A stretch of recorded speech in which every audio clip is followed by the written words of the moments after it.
I'm Kath, the Cornish Sewing Girl. Welcome back to my untidy sewing room. I've been out today to lunch with my friend Kentima. We went to a garden centre down at Penzance. So all of you that don't know Cornwall, I'm right down the very bottom.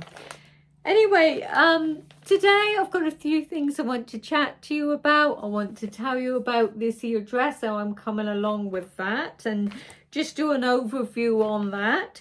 But also to tell you about my untidy sewing room. It's untidy because I had a design wall and I had this Tilda quilt on there.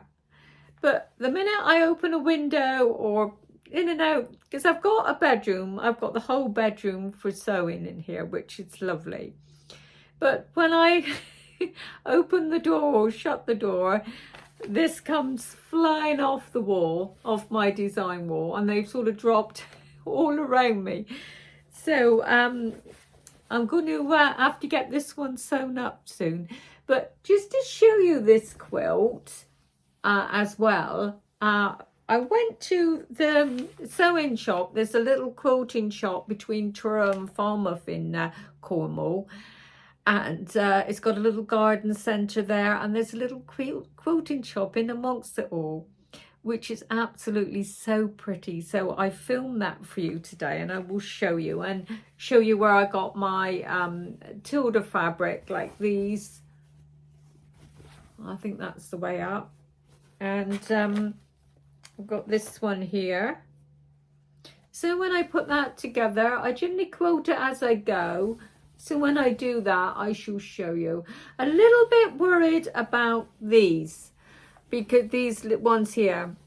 Now, this isn't Tilda, just this little bit here, but I bought it as a little blender, just to blend in, because it created part of the design when you saw it on the design wall. Like these made another sort of a star in themselves. Now,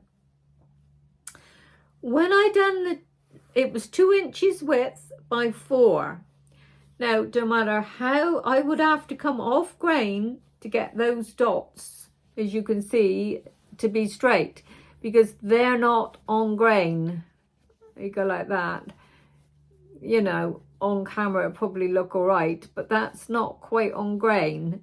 So I obviously cut it on grain, but it doesn't look quite right. So I might have to, some of them I might be able to get away with, but see, that one's really off there, isn't it?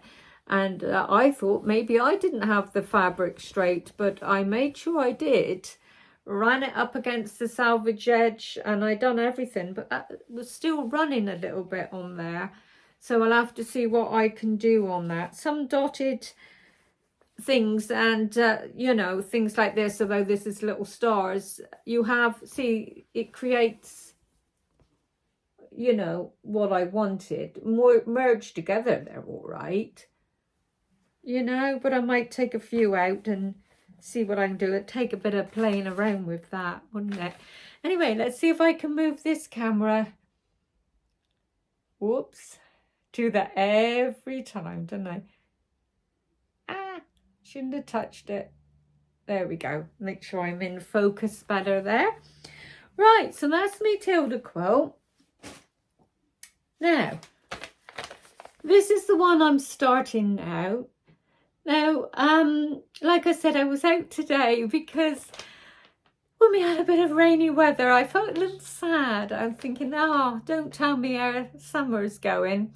I don't think it is, but I panicked and thought, well, I better get out there and enjoy the lovely weather. So forgive me for that. So haven't quite completed this one yet.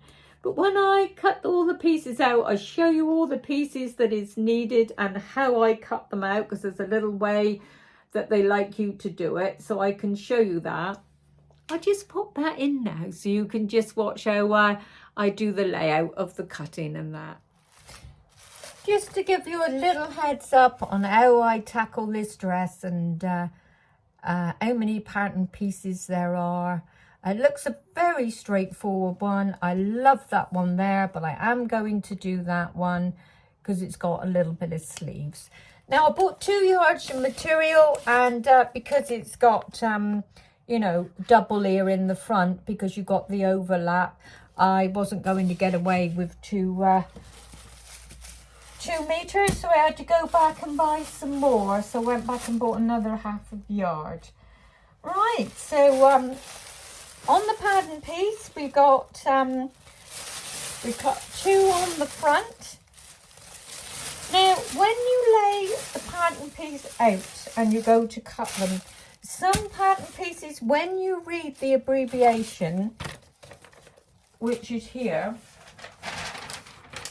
hang on, I'll just get my other one. There's something I wanted to say, so I didn't have this to add. I hope you don't mind me here lapping it all about. Right, because we're doing that one there, which is A, you have to follow the layout, because they always give you the best layout and how to get the best out of your fabric for placing the pieces. And some pieces are sort of turned, you know, face side down with the pattern side down. So when you read the abbreviations, always read the cutting layout, which is there. And if I can show you up close, they've got this here.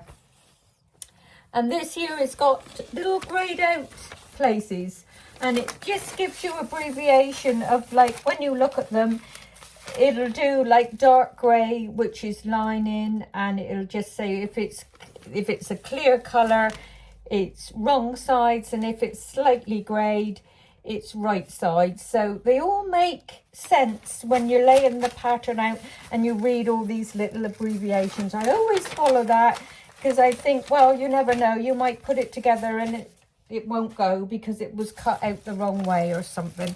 So I always follow the cutting layout, so I know, you know, how to do it. Now there's not that many pieces. It looks very straightforward. This piece is the front of the skirt, and you cut 2 of the front of the skirts for the wrap over. That's what takes a bit of the fabric. So you just got 2 pieces in the front. I went for the one with the sleeves, so you cut 2 on the sleeves. So you've got 2 on the sleeves, and a left and right. Oh, that would be the left and right for the front wrap over. So we got the front wrap over there, left and right. Then we've got the back. Now this is where I ran into problems cutting it out, because obviously the back got to be done on the fold, and because it's dotted fabric, if you see that, it's best not to have an obvious seam in the back with dots, because you can merge the 2 dots together and they can look a bit strange and it doesn't look quite right. So I done the pattern on the fold, but that's when I needed to go back and get some more fabric. But I thought it'd be worth it not to have a seam in the back with dotted fabric. And this one here is the back, and that one was cut on the fold as well. Now, because you've got a couple cut on the fold, if you've got a nice bit of width, you can refold the fabric, you know, as you go, pull it down and refold it again to get something out on the fold. So there you go. There's not many pieces, and it looks obvious what everything's for. You know, the sleeves, the 2 wrap overs, the front, and the back. You know, everything looks pretty okay there, pretty simple. Now this here, if I could get the wrap over bits again a minute, just to show you, we got a facing. This is the facing that comes down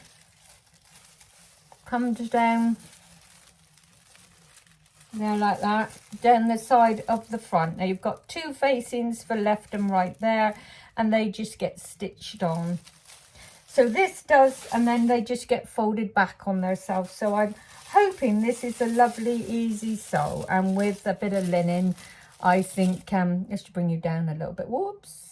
I always do that wrong, don't I? Okay. Whoa, hold on tight. There, so with a bit of linen, I think it'll sew up nice. You've got your bust darts here and 2 darts in the back. If I can find the back piece again. This is the back. And you've got darts in the back. So there we go. I'm going to start it now. And I'll have a little chat with you about it. But when I just showed you the front facing that goes down the wrap over a bit in the front, you do need some interfacing on that. So it says cut 2 of fabric, cut 2 of interfacing. So I'm now going to cut another 2. This is just a little overview of the pattern pieces if you so wish to do this one. Or similar patterns, you know. If you see a neck facing like that, like this, these are the easy ones, you know. Because all you've got to do is literally stick it on, have your interface in there, flip it over, and you might need to just, you know, understitch it as well. Right, there we go. There is one little bit more to it, and that is the belt. Now, I don't like too skinny a belt, so I went for this one purely, you know, I like the belt, but I just purely added, how much did I add? Half a centimetre I did on around this, because I don't like too skinny a belt. And you know, one belt was longer than the other, but if I need to add any, I just cut it as long as I could, just so that I could add another piece to it if was needed, you know. I might show you how I do that, because I would put a little bit of trim before I done it, like a little bit of what do you call it, piping or something. If I wanted to add a little bit, I'd make it look like it's supposed to be there. Anyway, I managed to get it out at 2.5, and for my size, let me have a quick look. It says, yeah, 2 3/4, but I did get it out of 2.5.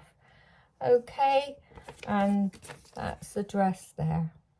And I'm doing A, which is that one there. I don't like the A-line. That looks very A-line, but this one doesn't. And, you know, they're all cut the same apart from the sleeves. So I'm hoping it'll be all right. So I'll see you in a minute.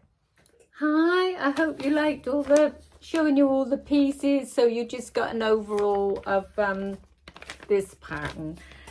And just following through with how I said I'd done the bout. On cutting it out lengthways over the whole length of the bout, I did add another half of a centimetre.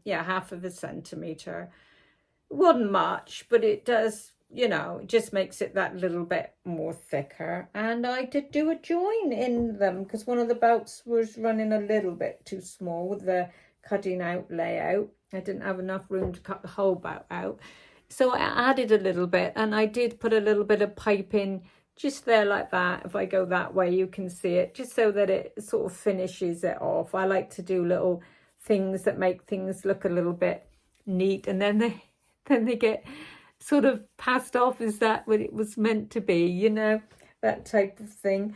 Yeah, now, explaining the top itself, it was an absolute dream to sew with this fabric.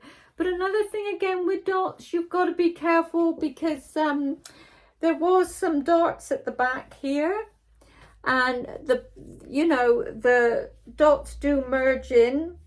There we go. They can merge in a little bit, so I wouldn't advise it, you know, to use it for too much of a tailored one, because the dots can look a little weird in places. But seeing it was just a small little bit of gathering there for the darts, I think I can get away with that.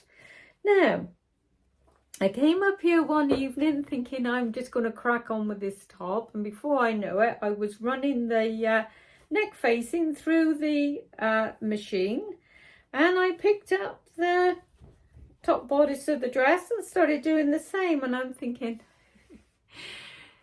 it's on the bias, so really I shouldn't have ran that through the overlocker. If I don't know if I said machine or overlocker then, but I meant running it through the overlocker. I started, and then I'm thinking that's on the bias, you don't want to stretch it out. So seeing I started, I had to sort of follow it through, which I did. And yeah, it didn't stretch out. I was lucky because I fed it very gently. I went slowly and didn't tug on it at all, and I managed to do it okay. Now, when I done that, I went round the interfacing, and I the neck facing with the interfacing on it, and I went and overlocked all of that. Then I sandwiched the two together and sewed them down. Then I understitched. I pulled them, the seams to the you know, all towards the neck facing, ironed the seams there, and then I stitched it down there on that center, you know, where you got your seam bit here. I done some understitching along there, and then when I done that all around the neck and everything, the whole thing, I done some top stitching. Now my top stitching came out really lovely. Now that's what I always love to do whenever I do top stitching, no matter what it's for. I always think it's lovely to have a nice, a little bit larger stitch, and I always use 3mm stitch, and I always like a thicker weight cotton. Now I didn't have any. All my thicker weight ones are generally variegated and they're thicker, but to get it to have a nice stitch like that, what I done was I put some on the bobbin, the same color, and used the actual spool of thread as well, and I threaded them both through the machine, one first, then the second one, and I threaded them both through one needle. And then I had one of these, which was an edge stitch, this one here, and that's an edge stitch. Now you can get these for any type of machine. Most of the machines today, all of them do edge stitching ones. This is one for a brother, but I know for a fact Janome and Bernina probably do one. They all do them, from small machines right up to the big machines. They would all cater for this. So you haven't got to have a top of the line machine to be able to get one of these. You can have any machine, and believe me, there's some lovely machines out there. That video I done of the Red Roof sewing shop, the small sewing machines, mind you, today have still got a lovely little bit of technology in them, and they really are little beauties. So don't be put off if you've got one of them, because your skills don't change when you change your sewing machine. All that happens is you have some easier functions on there, and you've got a little bit more room to maneuver things around by having a wider throat on your machine. But you can still achieve some really lovely goals, and just by having a special machine, whether it's a large one or a smaller one, it can still, at the end of the day, sew, and sew beautifully. A lot of them do. So that's got to go back. I nearly dropped it down in the wrong place then, because my sewing machine's sewing room is a mess. I don't know why. I keep saying sewing machine room when it's my sewing room. So I've got to remember that. Anyway, I'm now going to show you where I bought this fabric in a lovely garden centre down between Falmouth and Truro, and it's called Coast and Country. It's a beautiful quilting shop. It wasn't the garden centre I went today. I went down to Penzance today. Now this is between Falmouth and Truro. If you Google Coast and Country if you are coming to Cornwall and want to look it up. It's between Truro and Falmouth. And oh God, think of people then. I suddenly flashed into my head that people coming into Cornwall, what with the Chiverton Cross, Chiverton Cross roundabout, all with all the roadworks and everything, because they're remodifying it. Oh, it must be a nightmare, coming down on your sat nav and then realising that it's all different. And believe me, they've really made it different. But that's not the end result yet. So hopefully it might be for the better when it's eventually done. But if you are coming down to Cornwall and you're looking for a quilting shop, Coast and Country is a nice one. It's not for dressmaking, but you can use some of the quilt fabric for dressmaking. It's mainly for quilts. But I bought this lovely bit of linen in there, and I'm making this wrap over dress here. Yeah, I think I'm going to have fun, although I keep on looking at that and that looks quite flared out. Well, that one doesn't, so I'm hoping it's going to be all right. Well, I'm going to pop in that little bit of the quilting shop. There is a coffee shop there as well, and I did pan around there, but if I don't show it, it's purely because I caught too many people, and I try and be polite and not just stick anyone that I so happen to, capture in my videos. I don't like sticking them up on YouTube. I tend to try and think about being a little bit more polite than that. So if I can cut it a bit and get it so I haven't got too many people in it. But the quilting shop was fine. They turned the music off so I could film, because I wasn't supposed to have music on a YouTube video. And there wasn't hardly anyone in that shop then, so I must have caught it just right. So have a little look at another lovely sewing and quilting shop here in Cornwall, Coast. See you in a minute.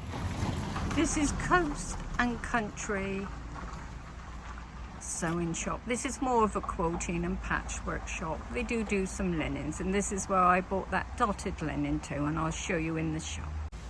There we are. We're now going in the shop, and they have kindly agreed for me to do a little bit of filming, and they've turned the music off so I don't get YouTube telling me off for playing music in the background. You've got to obey the rules. So here we are. This is Coast and Country, and we're so lucky to have these places nearby. And this is the Tilda fabric here.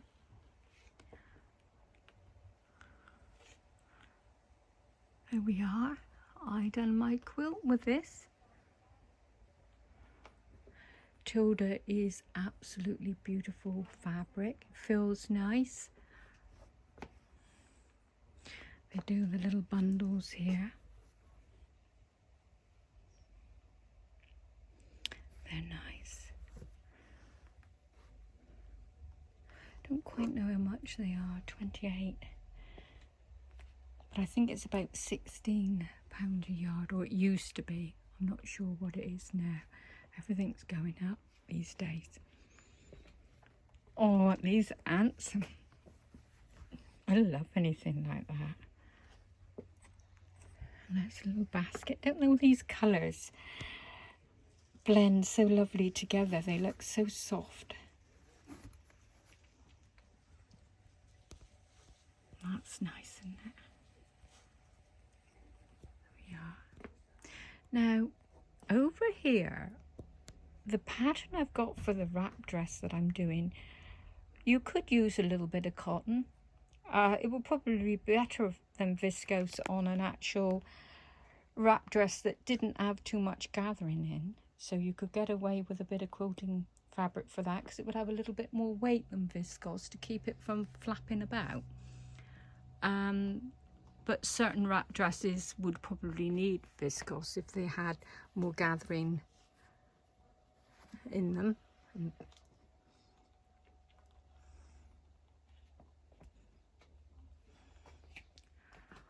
I used to make these years ago. I used to make little rag dolls with plaited hair, and a big floppy hat. Oh, I so wish I had some there now to show you. I used to work quite hard on them. I started making them in about 87, 88. So I've been sewing a long time. Hang on, I'll have to stop. I've knocked some fabric on the floor. Right, I'm back. And this is your batiks over here. Now I'm a great lover of blues and greens because I think, oh, that one's pretty actually. Quite like that, though it looks dark. On film, it's a little bit lighter than that off. I think they're a lovely purple colour, a little bit of turquoise and blue. And they blend things so lovely together. That looks nice.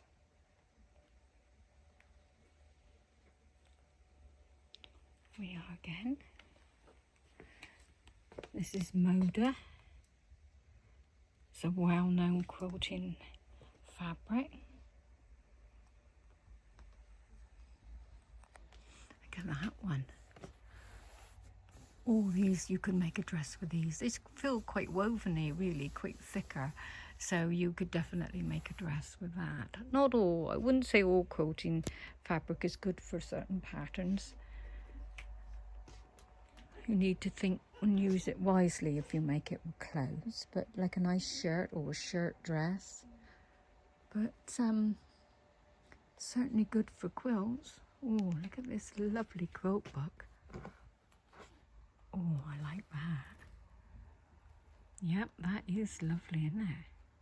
And believe it or not, some simple patterns can look lovely with the shades you use and the fabric you use. So that's Cape Facet.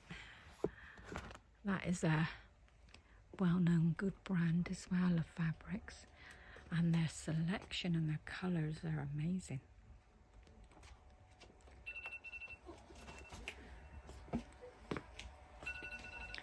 So we'll do over here a moment.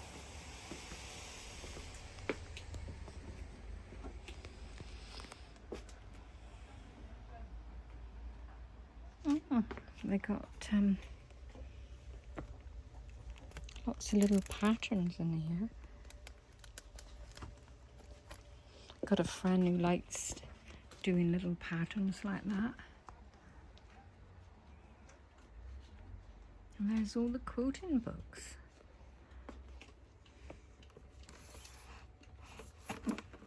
A good quilting book is lovely. You can, you know,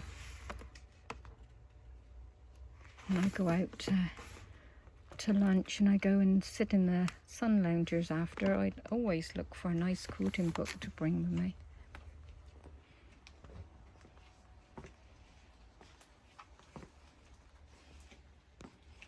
Do you know, that is so unexpected to see, you know, just on a cushion like that, but up close.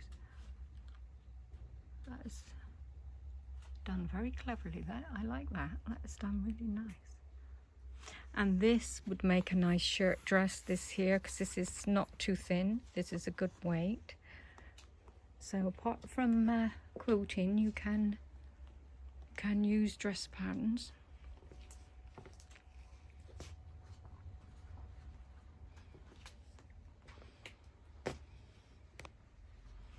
How clever is that?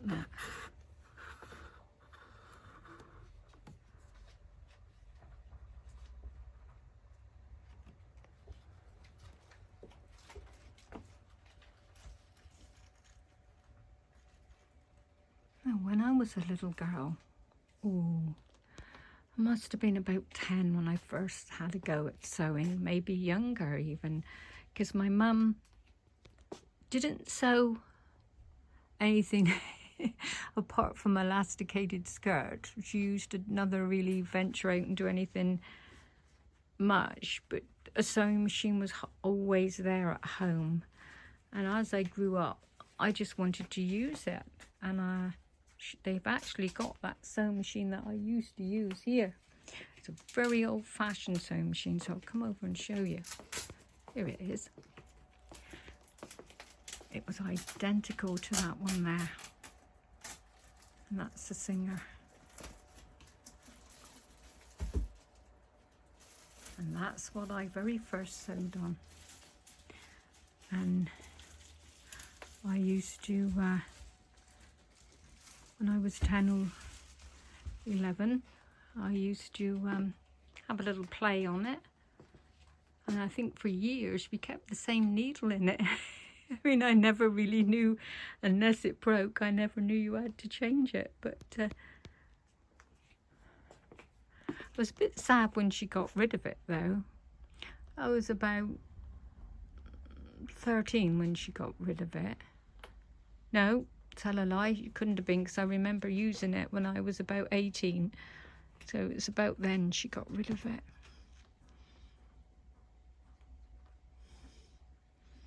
And from then on, I pined for a sewing machine. Oh, look. It is packed with lots of little goodies in here.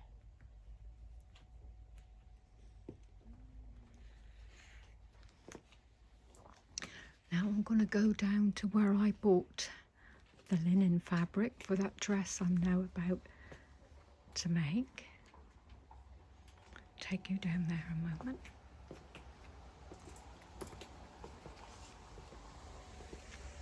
It's down here.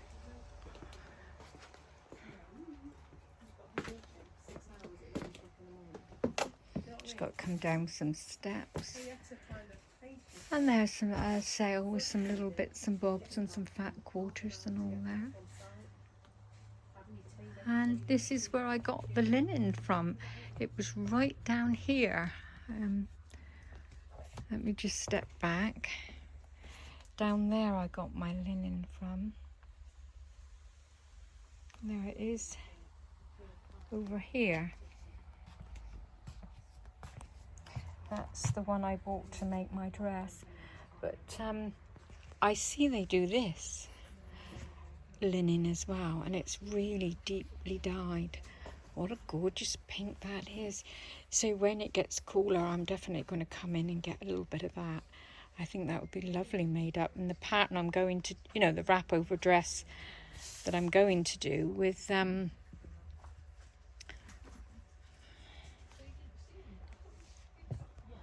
dotted fabric there. This is the selection of dotted fabric they do. Actually, some of the other ones are quite nice as well. I didn't think about these.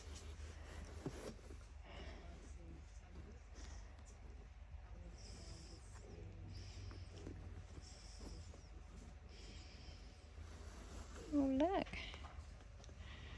That is quite nice, you know.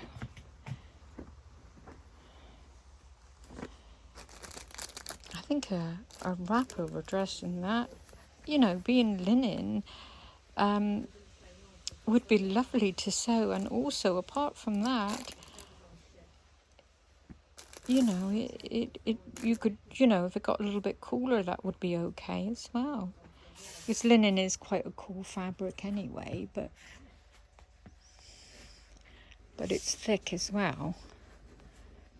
But it does. I don't seem to think they've got that by the yardage, by the looks of it. Oh, they've got it in red dotted there.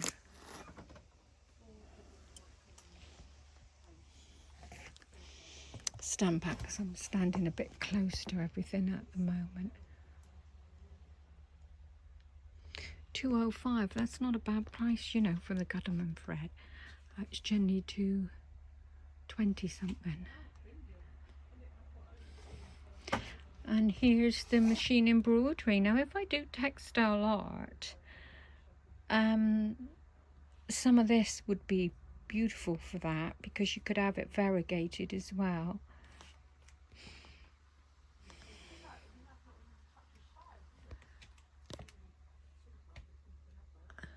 So the 12 weight is 385. That ain't bad.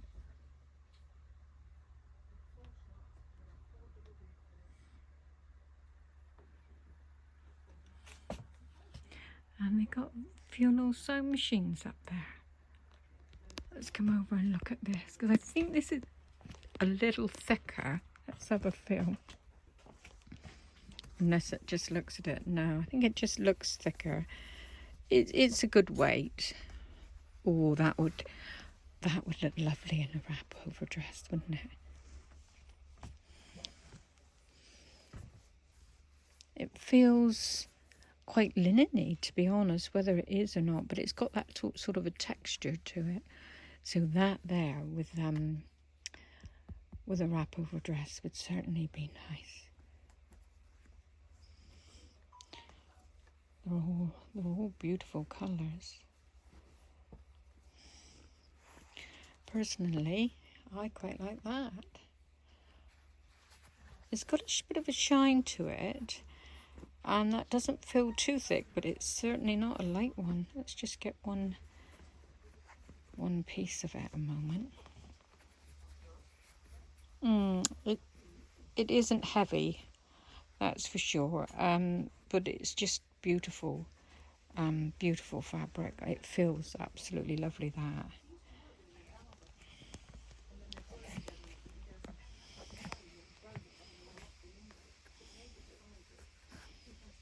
This is like a linen feel.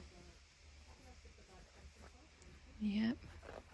Right, well, I'm going to show you one little bit more. Oh, let's see what this is. Little tins of pins.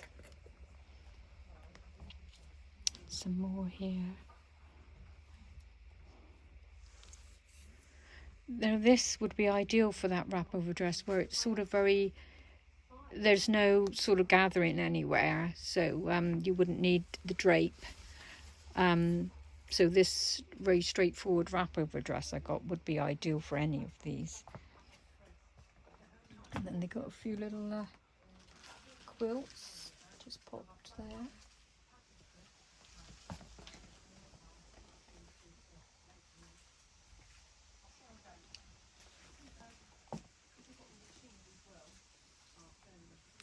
And that's felt they got up there. I would look for that if I had one of those embellishers to do art with. You know, when you have the needles that pound it all together, that type of stuff is good for that.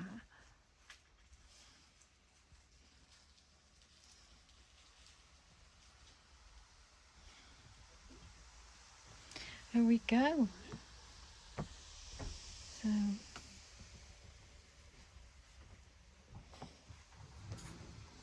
there we go. So this is Coast and Country. Hope you enjoyed having a look. Hi, I hope you like that quilting shop. Coast and Country, that's what it's called, and it's between Truro and Falmouth, and it was quite a sweet little place, wasn't it? I always feel at my happiest when I'm in little places like that, and it always gets my inspiration going. You know, there's always plenty going through my head on what I'd like to do with it all, and I would like to get back into quilting again. Anyway, I've been having some wonderful comments every time I post a video. I really look forward to reading those comments. They really are lovely, and it always cheers me up when I flick through them all, and especially seeing people that keep you know, posting a nice comment regularly, and you get used to their name. And I will say a big thank you to Andrea. I always see her there, and I always look forward to seeing her. And Jill is another one.